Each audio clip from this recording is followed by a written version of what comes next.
The pavement doesn't give. It never does. Not when your bones are old. Not when the world still thinks your skin color comes with an expiration date for dignity. You're there on the corner of 8th and Fulton. The traffic light just flipped red, and two officers, new, crisp, cocky, step out of their cruiser like they've been waiting all morning for a moment just like this. They shout something. You don't catch the words. You just hear the tone. That tone. The one that doesn't come from fear. The one that comes from assumption. An elderly black man stands by the bus stop. Wool coat. Wide brim hat. Cane in his right hand. He's not yelling. Not even talking. Just existing. And somehow, that's too much. Sir, move along, the taller officer barks. This isn't a place to loiter. The man looks up slowly. Doesn't speak. He taps the ground once with his cane, not defiance. Balance.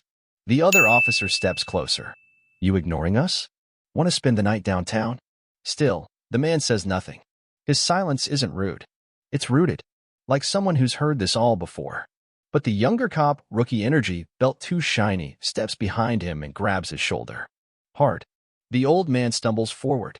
Nearly loses his footing. And just like that, he's shoved. Down. Hard. His hat skids across the sidewalk.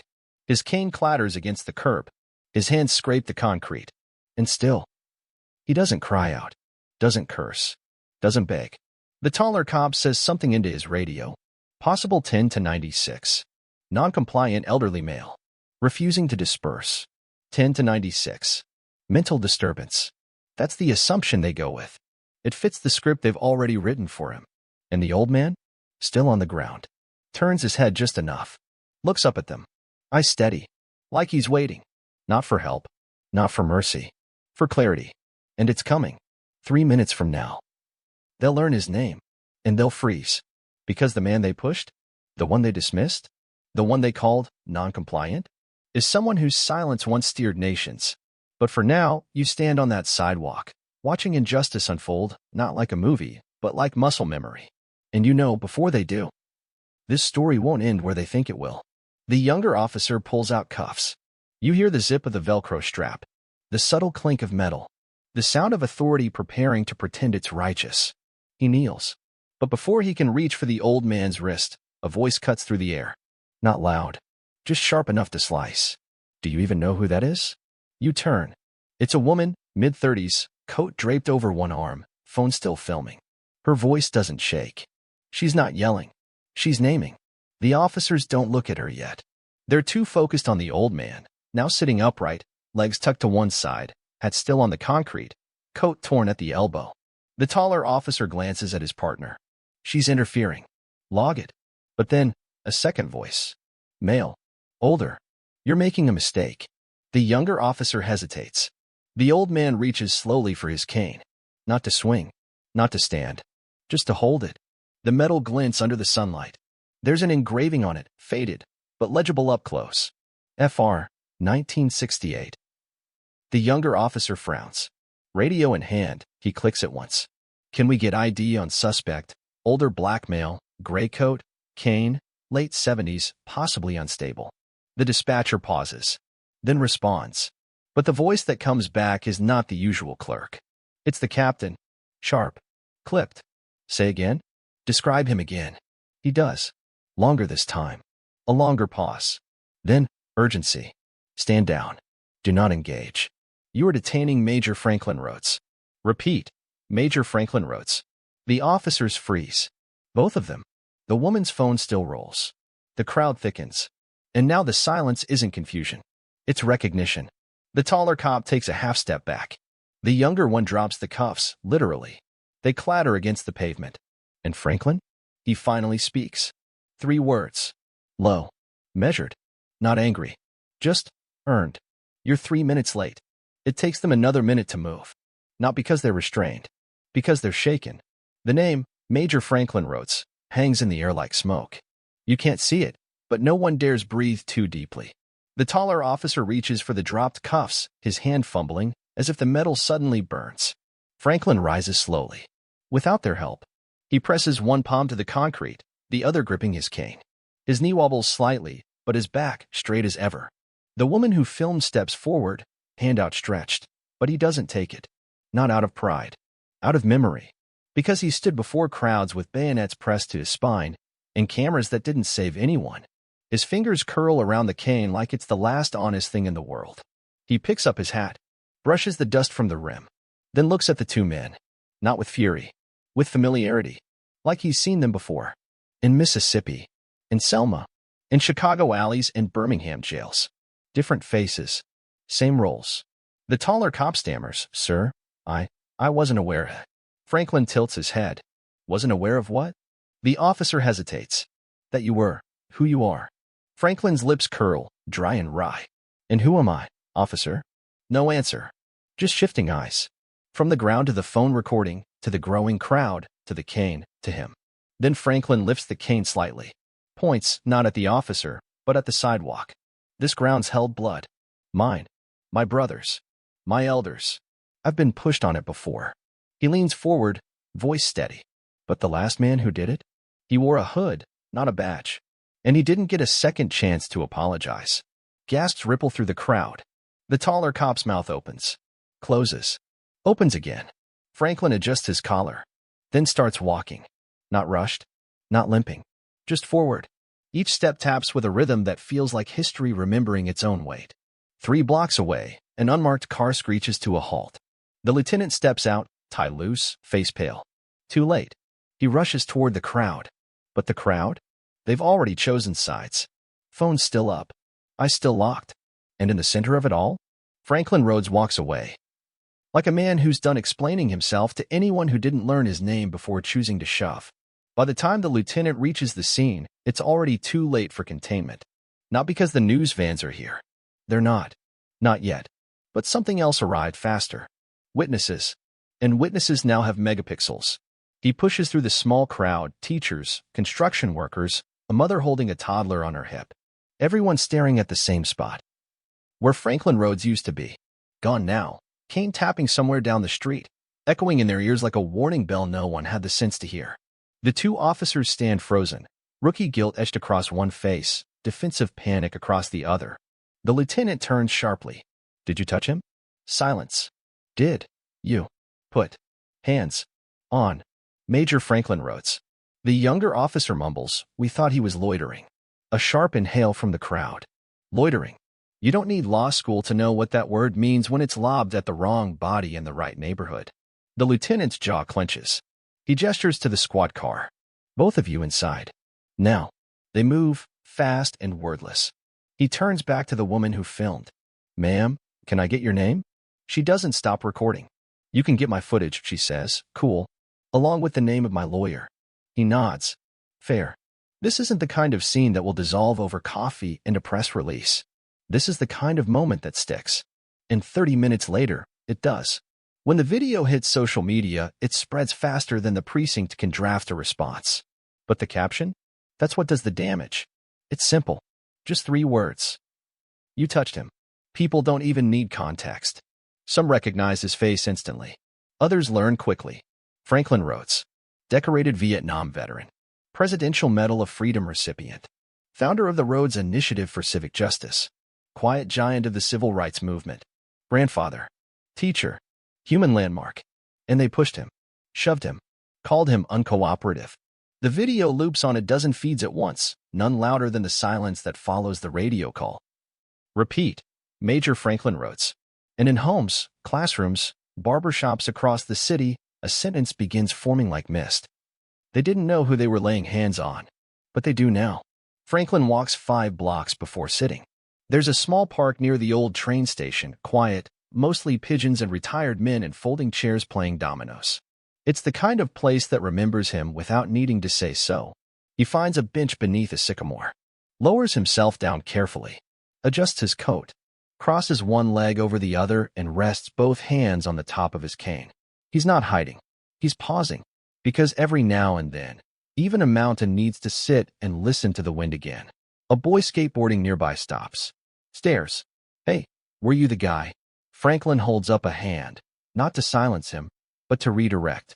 Don't ask about the fall, he says gently. Ask about the getting up. The boy nods slowly, then sits 2 benches down. Silent. Watching. Across town, the video keeps climbing. Cable news picks it up. One anchor stares at the screen, eyebrows furrowed. You mean to tell me they shoved Franklin Rhodes? Another segment shows the moment the officer's hand connects with Franklin's back. Rewinds it, slows it down, zooms in. The image is grainy, but the impact? Crystal. A city councilwoman tweets, "We teach our children to read about Major Rhodes. Our officers should have been taught to recognize him before putting him on the pavement." The mayor's office issues a statement. "We are conducting a full investigation." It's the same sentence they always use. But this time, the public doesn't wait for the next press conference. A vigil forms at the park within the hour. Candles. Handwritten signs. One reads, "Franklin stood before batons. He shouldn't fall before badges." Franklin stays seated. He watches the crowd gather, not for him, but for what he's always stood for. His phone buzzes. He checks the screen. 10 missed calls. 7 from government officials. 1 from a pastor. 2 from a man he hasn't heard from since 1965. He sets it down beside him, lets it vibrate against the bench. He's not done speaking. But not yet. Not like this. Not when the world's still catching up to its mistake.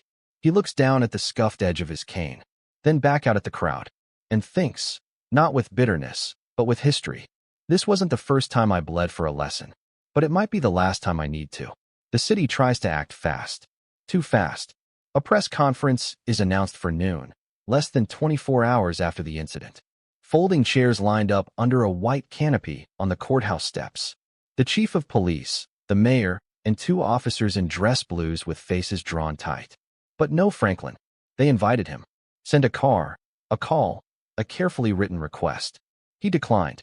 Not because he wasn't ready to speak. Because they weren't ready to listen. Still, the show goes on. The police chief steps to the mic. "We regret the actions that took place yesterday and are conducting a full investigation." Click. Flash. A reporter asks, "Do the officers still have their badges?" "They've been placed on administrative leave." Another asks, "Did you know who Mr. Rhodes was at the time?" The chief shifts. "We were unaware of his identity until later in the encounter." Wrong answer. The crowd murmurs. A new sign rises in the back. "Didn't know his name. Knew how to shove him." Meanwhile, Franklin sits in his den. A steaming cup of black tea beside him. His medals on the wall. A dusty piano near the window. He's not watching the press conference. He's reading letters. Handwritten. Folded. Some in envelopes. Some torn from notebooks. Children. Veterans. Strangers. One reads, "They made a mistake, but we watched you rise. And we'll remember that longer than the fall." He sets that one aside. Another letter arrives via courier. It's from the president. Not public. Not performative. Just typed, signed in ink. Franklin schemes it, then slides it under a stack of coasters. Because letters don't fix bruises. And a man who marched beside Dr. King doesn't need a paragraph to feel whole. He needs systems to change, not statements. Outside, on his front steps, flowers begin to gather. Candles. Chalk messages on the sidewalk. And in the middle of it all, someone has drawn a large square. Inside it, written in careful white lettering, "Franklin walked so we could film." At sunset, Franklin steps outside. The vigil is silent. He raises his cane. Not in anger. Not in salute. Just once. And the crowd? They don't cheer. They place hands over hearts. Because in a world so quick to shout, this man's silence makes the earth lean in. The apology comes late. And it doesn't knock. It stands at the gate, awkward, stiff, dressed in department-issue discomfort. The 2 officers. Same ones. Crisp button-downs, no uniforms this time. One holds a bouquet. Lilies, too bright, store-wrapped in plastic that crinkles with every guilty shuffle. Franklin's porch light flicks on as the sun slips behind the rooftops. The neighborhood's quiet, but not unaware. Curtains twitch.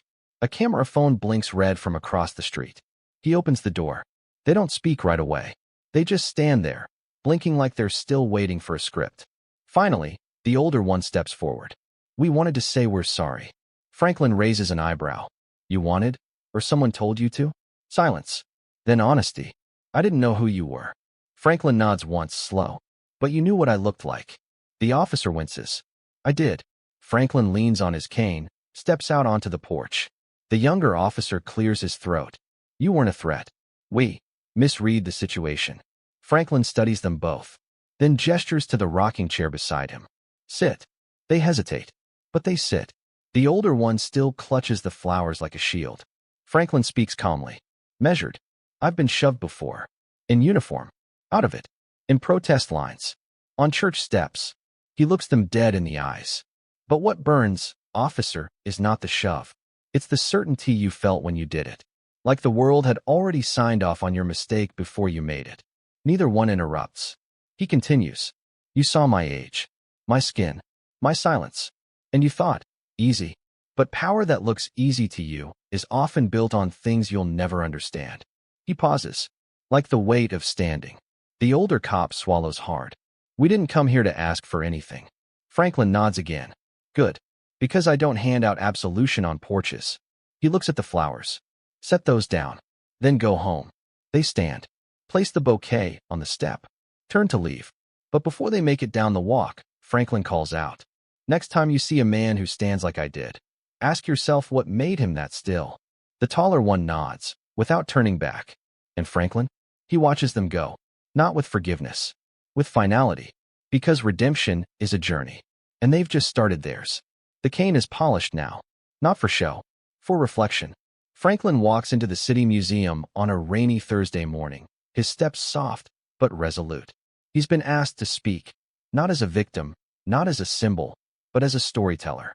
The exhibit is titled, The Witness Who Stood. At its center, a large still frame from the video. Franklin, mid-rise, palms on concrete, one knee bent, hat on the sidewalk beside him. It's not the shove that's captured. It's the becoming. He stands before the photo. Just looks at it. A guide approaches. Sir, we've arranged seats. The students should be arriving soon. He nods. When they enter, dozens of high schoolers in oversized hoodies, earbuds dangling. They're rowdy, bored, restless. Until one kid mutters, wait, that's him. Heads turn. Conversations stop. He doesn't clear his throat. He doesn't need to. He just begins. I've been mistaken for less than I am more times than I can count. But each time, I had two choices. Carry that weight, or hand it back. He talks about the movement, the marches, the medals that sit dusty in a drawer because real victory doesn't shine. Then he says, the world didn't push me once. It pushed me often. But every time I rose, I made it harder for them to pretend they hadn't. A girl in the back raises her hand. Were you scared? When they grabbed you. Franklin tilts his head. Scared of what? That they'd break something. Pause.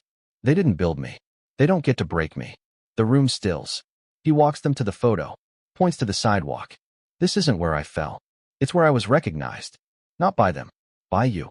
Later that afternoon, as the last group leaves, the curator hands Franklin a small plaque. We'd like to place this under the photo, with your approval. He reads it. Smiles. This is not a fall. It's a stand, recorded mid-rise. He nods. And for the first time since that day, he lets the moment stay. Not as a wound. As a warning. The sidewalk becomes a landmark. Not officially. Not with brass or granite. But with presence. Every morning, someone stops there. An older man in a navy overcoat. A teenage girl with a sketchpad. A young father teaching his son how to pause before crossing. Both of them glancing down at the curb like it holds something sacred. And in a way, it does. Someone paints a small square around the spot where Franklin's hat landed that day. Faint white lines. Nothing permanent. Just enough. Inside the square, someone writes. Here, silence rose. It stays there 3 days before city workers scrub it clean. It reappears the next night. A quiet ritual of remembrance. Meanwhile, Franklin receives a letter from the state legislature. They're offering to rename the block Rhodesway. He declines. Instead, he suggests something else. A city program. One that trains officers not just in protocol, but in presence. The city accepts. They name it the Franklin Standard. It includes courses on de-escalation, implicit bias, historical literacy, and most importantly, humility. In the first session, Franklin attends unannounced. Sits in the back. Watches a young cadet fidget through the video clip. The shove, the stumble, the freeze when his name is uttered. The instructor asks, what should they have done? A cadet raises his hand. Seen him. Another chimes in. Asked before assuming. And a third, quieter voice in the back. Stood still long enough to recognize a man who already had. Franklin exhales. Just once. Afterward, the instructor approaches him. We didn't expect you. Franklin smiles. You still might not see me. But I promise. I see you. He doesn't stay long. Just long enough to know the table's starting to turn. Not by force. By example. And maybe, just maybe, the next time someone raises a badge to a man like him, they'll lower it instead. Not out of fear, but out of memory. Franklin's porch becomes a place of pilgrimage. Not because it's listed on any map. Because word spreads. People start showing up, not in buses or crowds, but one by one. A high school debate team brings him a thank you card signed by 20 kids who watched the video in class. A black Vietnam vet leaves his own medal, tarnished but whole, on the porch railing. A mother knocks just to say, "My son won't forget how you stood." He never turns them away. He listens. Sometimes he speaks. But most of the time, he just lets them stand there with him. He knows what they're doing. They're trying to rewrite the ending that so many others never got. And he honors that quietly. One evening, a little girl arrives with her father. She's holding a shoebox. He kneels beside her on the porch. She opens the box. Inside, a pair of shiny black shoes, child-sized. "They're for the next walk you take," she says. Franklin smiles gently. "These might not fit me," he says.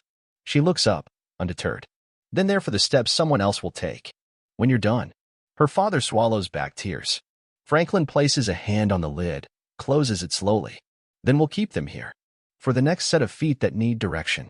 Inside the house, he clears a shelf, places the box there. Beside his cane, beside his hat. Not trophies. Tools. Late that night, he stands at the window, watches the sidewalk. Still. Strong. Not looking for danger anymore. Just for the next voice. Because the story may have started with a shove. But the legacy? It continues with choice. And he's made his. To stay seen. To stay standing. And to leave the front porch light on it. For whoever comes next. They ask him to return to Capitol Hill. It's been decades. The last time he was there, he was testifying in a worn suit, laying out the case for voting rights expansion with facts sharper than any blade. Now, they want him for a ceremony. To honor a lifetime of public service. He agrees, but with one condition. No gold plaques. No standing ovations. "If I come, you let me teach." They grant it. The room is smaller than the headlines make it seem. 20 young congressional interns. Staffers from districts he once marched through. A few senators who remember his name but not the fire behind it. Franklin walks in with no cane today. Not because he doesn't need it. Because he chooses not to lean on it here. He sets a single photo on the table. Not from the war. Not from the White House. From the sidewalk. That moment, the fall, the freeze, the rise. He lets it speak first. Then he begins. Some of you saw a video. Some of you clicked past it. Some of you reposted it with hashtags. But I didn't just live it. I stood up from it. He looks them in the eyes, one by one. Every law you write. Every vote you cast. Every policy you let slip past in silence. It lands somewhere. Sometimes it lands on someone. They listen. Not because he's yelling. Because he isn't. Because he's a man who already bled so they could sit comfortably and pretend nothing's urgent. He ends with this. Dignity isn't declared. It's observed. And if you can't recognize it, you'll keep mistaking men like me for threats you're not worthy of standing beside. No one claps. Not right away. They rise. And for a moment, even the Capitol's old walls seem to shift. Like they, too, are trying to remember what justice actually looks like when it enters the room. The mural goes up without announcement. One morning the wall is empty, blank brick on the corner of 8th and Fulton. The next, scaffolding appears. By the third day, paint. Brush strokes in black, ochre, deep bronze, and sky blue. No signatures. Just layers. Word spreads fast. Not through headlines, but through whispers. Have you seen it yet? You need to go after sunset. Bring someone who doesn't know the story. Franklin hears about it from a teenager outside the community center. They're painting your rise, the boy says, half awe, half apology. Franklin nods, eyes far away. He waits until after dark. Drives himself. Parks a block away. Walks the rest, slow, steady, hat low, coat collar turned up like armor softened by time. He turns the corner and stops. The mural spans the entire wall. It doesn't show the fall. Not the shove. Not the scrape on his hands or the dropped cane. It shows the after. Franklin mid-rise, weight on one knee, shoulders set, gaze forward. Behind him, not buildings, not cars. People. Young. Old. Marching. Watching. Holding phones. Holding hands. Their shadows rise taller than him, echoing his pose, like his strength became the blueprint for every spine learning how to stand. At the top, in bold letters, he rose before they knew who he was. Franklin doesn't take a picture. He doesn't post a thing. He just steps closer and finds, near the bottom, a single small detail most people would miss. His cane, laid across the painted sidewalk. On it, a carved phrase almost too faint to see. If they'd asked, I would have told them everything. He exhales. Slow. Not sadness. Release. The crowd hasn't gathered yet, but he knows they will. They always do. And when they do, they won't just see a man who stood. They'll see themselves, readying to. The phone call comes on a quiet Sunday. No press. No urgency. Just a voice Franklin hasn't heard in 40 years. Major Rhodes. He recognizes it instantly. Senator Caldwell. Once a young firebrand who marched beside him in Alabama. Now gray, softened by decades in office, but still carrying the same weight in his voice. I wanted to say, the senator begins. I watched the video. Franklin lets the silence sit. The senator continues. I froze. Not because of what they did, but because of how familiar it all felt. Another pause. Then, we're renaming the Civil Rights Education Grant in your honor. Nationally. The paperwork's already moving. Franklin listens. Not for gratitude. For meaning. Call it whatever you want, he finally says. But don't forget this, money doesn't teach history. People do. And you need to start listening to the ones still bleeding into the soil. Caldwell nods, though Franklin can't see it. I understand. I hope so, Franklin replies. Because next time someone stands like I did, I want the nation to recognize him before he rises. They hang up. That afternoon, Franklin walks the halls of his house. Past old awards, faded photographs, a photo of him at Selma in a raincoat too thin for the cold. He stops at the mirror, looks himself over. Same gaze, same jawline, new lines around the eyes. He presses a hand to his chest, not checking his heartbeat, just feeling presence. Then he opens a drawer. Inside, dozens of unopened letters, tributes, certificates, medals. He pulls one out, a faded telegram from 1965, sent after he was injured during a voter registration drive. Your silence is louder than their violence. Keep walking. He sets it down, whispers, you were right, then folds it, places it in a frame. Because now, the silence is being heard. The city holds a commemorative event, not for the incident, for the transformation. They call it the Franklin Line, a living tribute stretching down the very block where it happened. 100 feet of stories etched into sidewalk plaques, each marking a different place where someone once stood and was mistaken for less than they are. Franklin doesn't want to speak. He already has, again and again, in every silence that followed injustice, in every slow rise from the ground, in every lesson that came not from lectures, but from being watched. But he attends, stands near the back, hat in hand, coat pressed. He listens. A young woman steps to the mic. Her voice quivers at first, then steadies. I was 5 when I saw the clip of him standing up. My mother paused it, said, watch his face, not the push. And that's when I knew what strength looked like. The crowd claps. A little boy asks, is he here? She smiles, nods to Franklin. He doesn't wave, just nods once. The kind of nod that travels generations. After the ceremony, they unveil the final plaque. It's just one line, set in bronze, sunk into the very square of sidewalk where his hand first pressed to the ground. He was not elevated. He elevated the rest of us. People kneel to read it, take photos, run fingers across the letters. Franklin steps forward last. He bends, slowly, and touches the plaque. Then he does something no one expects. He sits, right there, on the sidewalk. Same posture, same spot, same calm. A hush falls. He looks out at them and says, you don't measure power by who's standing tallest. You measure it by who can sit here and not be mistaken for small. Then he smiles. And for the first time in a long time, you realize he's not remembering a fall. He's defining a rise. Years pass, not like pages in a book, more like footsteps, steady, deliberate, meaningful. Franklin doesn't stop walking, even as his knees stiffen, even as his stride shortens, even as the world spins faster than it used to, dressing up the old mistakes in newer clothes. He keeps showing up, at schools, at trainings, at courtrooms where the young learn how to wield law like light instead of shadow, and always, without fail, at the sidewalk. He visits it on the same day, every year. No speech. No fanfare. Just presence. This year, he brings someone new. His great-granddaughter. 6 years old. Hair in twin puffs, holding his hand, skipping beside him like she doesn't feel the weight of history in every step. But she will. One day, they stop at the plaque. She points at the name. Is that you? He smiles. That's where I was reminded who I am. She frowns, thoughtful. You forgot. He looks down. No. But the world tried to. She's quiet for a moment. Then says, they didn't win though. He squeezes her hand. No, baby. They didn't. That night, she draws a picture. It's Franklin. On one knee. Came beside him. But instead of concrete behind him, there are mountains. And people climbing. And light behind his back. At the bottom, she writes in crooked, bold letters. He knelt so he could rise. Franklin hangs it beside his medals. No spotlight. Just a frame, and the quiet hum of legacy settling into place. Later, as the sky darkens and the house falls still, he sits on his porch.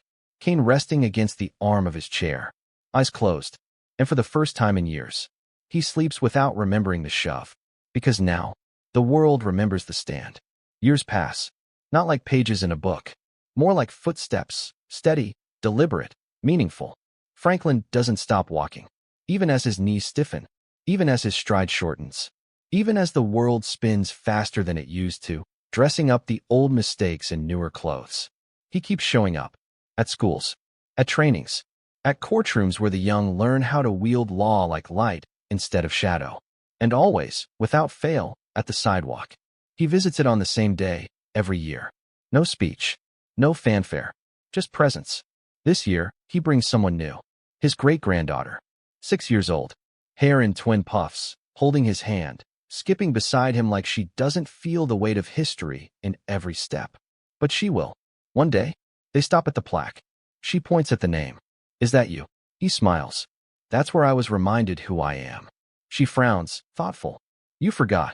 He looks down. No. But the world tried to. She's quiet for a moment. Then says, they didn't win though. He squeezes her hand. No, baby. They didn't. That night, she draws a picture. It's Franklin. On one knee. Came beside him. But instead of concrete behind him, there are mountains. And people climbing. And light behind his back. At the bottom, she writes in crooked, bold letters. He knelt so he could rise. Franklin hangs it beside his medals. No spotlight. Just a frame, and the quiet hum of legacy settling into place. Later, as the sky darkens and the house falls still, he sits on his porch. Cane resting against the arm of his chair. Eyes closed. And for the first time in years, he sleeps without remembering the shove. Because now, the world remembers the stand. Years pass. Not like pages in a book. More like footsteps, steady, deliberate, meaningful. Franklin doesn't stop walking. Even as his knees stiffen.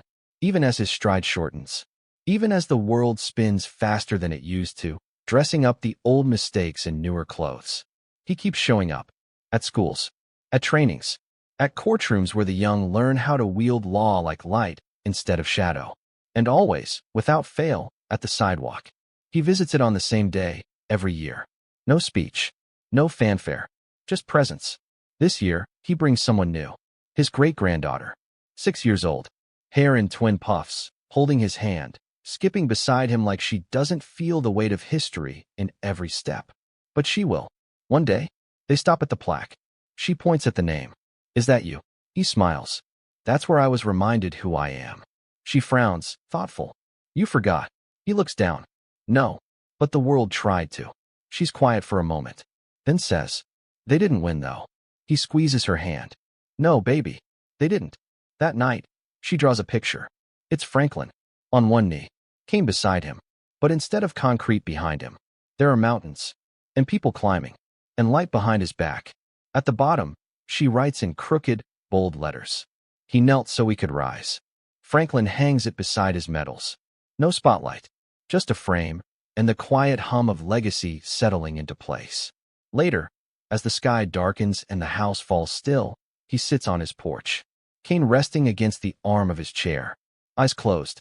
And for the first time in years, he sleeps without remembering the shove. Because now, the world remembers the stand. Years pass. Not like pages in a book. More like footsteps, steady, deliberate, meaningful. Franklin doesn't stop walking, even as his knees stiffen, even as his stride shortens, even as the world spins faster than it used to, dressing up the old mistakes in newer clothes. He keeps showing up at schools, at trainings, at courtrooms where the young learn how to wield law like light instead of shadow, and always, without fail, at the sidewalk. He visits it on the same day, every year. No speech, no fanfare, just presence. This year, he brings someone new. His great-granddaughter, 6 years old, hair in twin puffs, holding his hand, skipping beside him like she doesn't feel the weight of history in every step. But she will. One day, they stop at the plaque. She points at the name. Is that you? He smiles. That's where I was reminded who I am. She frowns, thoughtful. You forgot. He looks down. No, but the world tried to.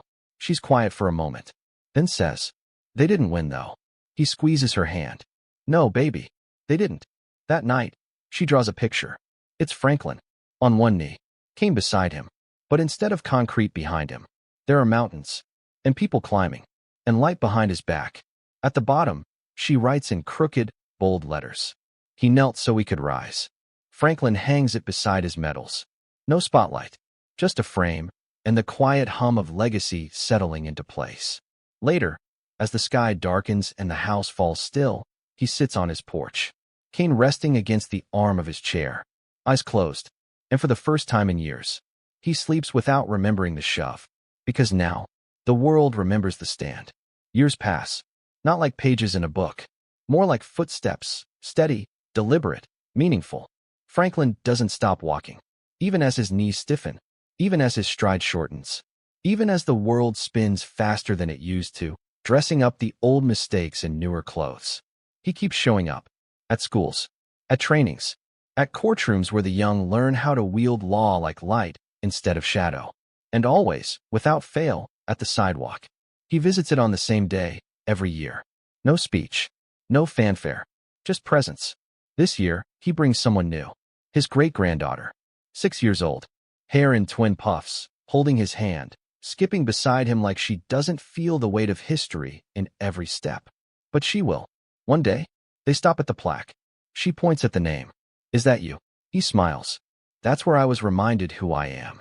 She frowns, thoughtful. You forgot. He looks down. No, but the world tried to. She's quiet for a moment, then says, they didn't win though. He squeezes her hand. No, baby, they didn't. That night, she draws a picture. It's Franklin, on one knee, came beside him. But instead of concrete behind him, there are mountains, and people climbing, and light behind his back. At the bottom, she writes in crooked, bold letters. He knelt so he could rise. Franklin hangs it beside his medals. No spotlight, just a frame, and the quiet hum of legacy settling into place. Later, as the sky darkens and the house falls still, he sits on his porch, cane resting against the arm of his chair, eyes closed, and for the first time in years, he sleeps without remembering the shove, because now, the world remembers the stand. Years pass, not like pages in a book, more like footsteps, steady, deliberate, meaningful. Franklin doesn't stop walking, even as his knees stiffen, even as his stride shortens, even as the world spins faster than it used to, dressing up the old mistakes in newer clothes. He keeps showing up at schools, at trainings, at courtrooms where the young learn how to wield law like light instead of shadow, and always, without fail, at the sidewalk. He visits it on the same day, every year. No speech, no fanfare, just presence. This year, he brings someone new. His great-granddaughter, 6 years old, hair in twin puffs, holding his hand, skipping beside him like she doesn't feel the weight of history in every step. But she will. One day, they stop at the plaque. She points at the name. Is that you? He smiles. That's where I was reminded who I am. She frowns, thoughtful. You forgot. He looks down.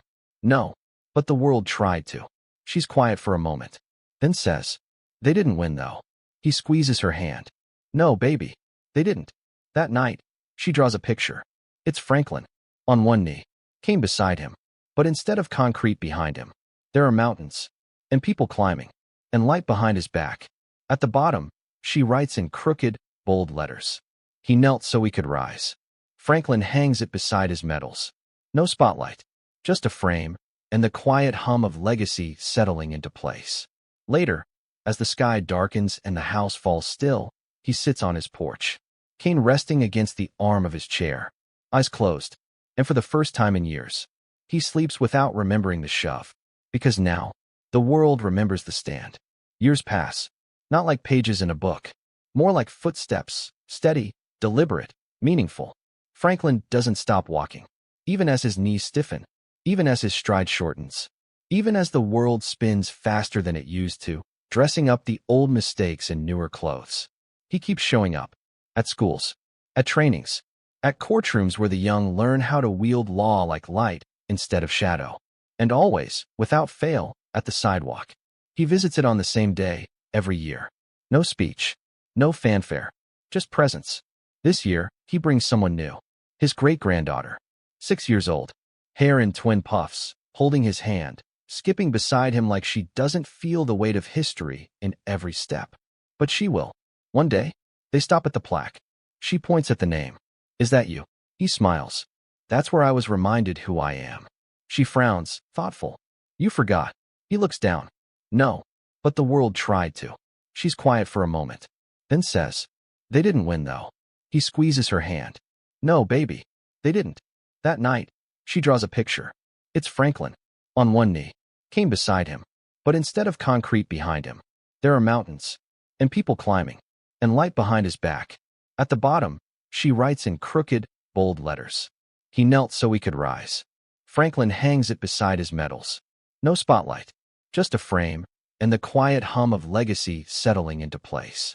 Later, as the sky darkens and the house falls still, he sits on his porch, Kane resting against the arm of his chair, eyes closed, and for the first time in years, he sleeps without remembering the shove, because now, the world remembers the stand.